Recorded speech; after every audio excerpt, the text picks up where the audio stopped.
মানুষ সবসময় সরাসরি আঘাত করে না। অনেক সময় আঘাত আসে নীরবে, হাসির আড়ালে, সহানুভূতির মুখোশ পরে। আপনি হয়তো বুঝতেই পারেন না, কিন্তু ধীরে ধীরে আপনার আত্মবিশ্বাস কমে যাচ্ছে, নিজের উপর সন্দেহ বাড়ছে, সিদ্ধান্ত নিতে ভয় লাগছে।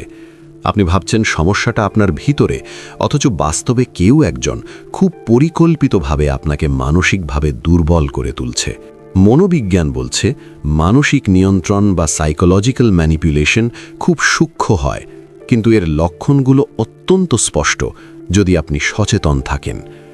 যখন কেউ আপনাকে মানসিকভাবে দুর্বল বানাতে চায়, তখন প্রথম যে জিনিসটি সে নষ্ট করে দেয় তা হলো আপনার নিজের উপর বিশ্বাস। আপনি আগে যে কাজগুলো আত্মবিশ্বাসের সাথে করতেন, সেগুলো হঠাৎ কঠিন মনে হতে শুরু করে। আপনি সিদ্ধান্ত নেওয়ার আগে বারবার ভাবতে থাকেন, আমি কি ঠিক করছি? আমি কি আসলেই পারবো?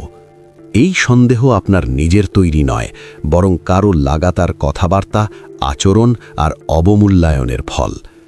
এই ধরনের মানুষ আপনাকে প্রায়ই এমনভাবে কথা বলবে যেন আপনি সবসময়ই ভুল করছেন।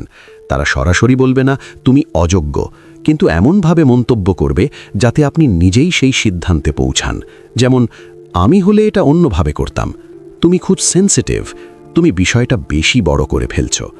মনোবিজ্ঞানে একে বলা হয় গ্যাস লাইটিং। এর উদ্দেশ্য হল আপনাকে নিজের অনুভূতি ও উপলব্ধি নিয়ে সন্দিহান করে তোলা। আরেকটি নিশ্চিত লক্ষণ হল তারা আপনার সাফল্যকে ছোট করে দেখাবে। আপনি কোনো অর্জন করলে তারা সেটাকে কাকতলীয় বলবে, ভাগ্যের ফল বলবে, বা অন্য কারোর অবদান বেশি ছিল বলে ইঙ্গিত দেবে। এতে করে আপনার মনে ধীরে ধীরে বিশ্বাস জন্মায় যে আপনি আসলে তেমন কিছু নন। এই প্রক্রিয়াকে বলা হয় কনফিডেন্স ইরোশন, যা মানসিক দুর্বলতার সবচেয়ে শক্তিশালী অস্ত্র। যে ব্যক্তি আপনাকে দুর্বল বানাতে চায়, সে আপনাকে একা করে ফেলতে চাইবে। আপনার বন্ধু, পরিবার বা যাদের সঙ্গে আপনি স্বাভাবিকভাবে শক্তি পান, তাদের সম্পর্কে নেতিবাচক কথা বলবে, ওরা তোমাকে বোঝে না, ওরা তোমার ভালো চায় না, আমি ছাড়া কেউ তোমার পাশে থাকবে না। এটি এক ধরনের ইমোশনাল আইসোলেশন, যার ফলে আপনি ধীরে ধীরে সেই ব্যক্তির ওপর নির্ভরশীল হয়ে পড়েন। এই মানুষগুলো প্রায়ই আপনাকে অপরাধ বোধে ভোগাবে। আপনি যদি নিজের জন্য কিছু চান, নিজের মতামত দেন বা সীমা টানেন, তাহলে তারা আপনাকে স্বার্থপর, অকৃতজ্ঞ বা কঠিন মানুষ হিসেবে উপস্থাপন করবে। ফলে আপনি নিজের প্রয়োজন দমন করতে শিখে যান। মনোবিজ্ঞান বলছে অতিরিক্ত গিল্ট মানুষের আত্মসম্মান ভেঙে ফেলার অন্যতম প্রধান উপায়। আরও একটি ভয়ঙ্কর লক্ষণ হল তারা আপনাকে নিজের অনুভূতি প্রকাশ করতে নিরুৎসাহিত করবে। আপনি কষ্ট পেলে বললে তারা বলবে, এটা কোনো ব্যাপারই না, তুমি বেশি ভাবছ, এত নাটক করার দরকার নেই। এতে করে আপনার মনে হয় আপনার অনুভূতির কোনো মূল্য নেই। ধীরে ধীরে আপনি চুপ থাকতে শিখে যান, আর সেটাই তাদের সবচেয়ে বড় জয়।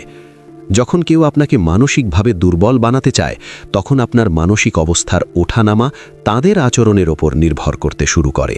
তারা ভালো থাকলে আপনি ভালো থাকেন, তারা ঠান্ডা হলে আপনি অস্থির হয়ে পড়েন। এটাকে বলা হয় ইমোশনাল ডিপেন্ডেন্সি। এই অবস্থায় মানুষ নিজের আবেগের নিয়ন্ত্রণ অন্যের হাতে তুলে দেয়। মনোবিজ্ঞান বলছে এই ধরনের মানুষ প্রায়ই দ্বৈত আচরণ করে। এক মুহূর্তে খুব যত্নশীল, পরের মুহূর্তে অবহেলাকারী। এই অনিশ্চয়তা আপনার মস্তিষ্কে কনফিউশন তৈরি করে, আর কনফিউশন মানেই দুর্বলতা। আপনি বুঝতে পারেন না কি ঠিক কি ভুল, ফলে আপনি প্রশ্ন করা বন্ধ করে দেন। সবচেয়ে গুরুত্বপূর্ণ লক্ষণ হল আপনি আগের মতো আর নিজেকে চিনতে পারেন না। আপনি বেশি চুপচাপ হয়ে গেছেন, নিজের মতামত দেওয়া কমিয়ে দিয়েছেন, সবসময় কাউকে খুশি রাখার চেষ্টা করছেন। আপনার ভিতরে একটা স্থায়ী ক্লান্তি কাজ করছে, যার কারণ আপনি ঠিক ব্যাখ্যা করতে পারেন না। এই পরিবর্তন হঠাৎ আসেনি, এসেছে ধীরে ধীরে, পরিকল্পিতভাবে। মনোবিজ্ঞান স্পষ্টভাবে বলে, কেউ যদি আপনাকে সত্যিই ভালো চায়, তাহলে সে আপনাকে শক্তিশালী হতে সাহায্য করবে, দুর্বল নয়। সে আপনার আত্মবিশ্বাস বাড়াবে, ভয় নয়।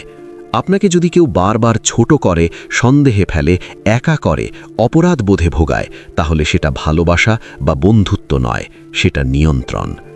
এই লক্ষণগুলো চেনা মানেই আপনি অর্ধেক যুদ্ধ জিতে গেছেন, কারণ মানসিক নিয়ন্ত্রণ সবচেয়ে বেশি কাজ করে অচেতন অবস্থায়।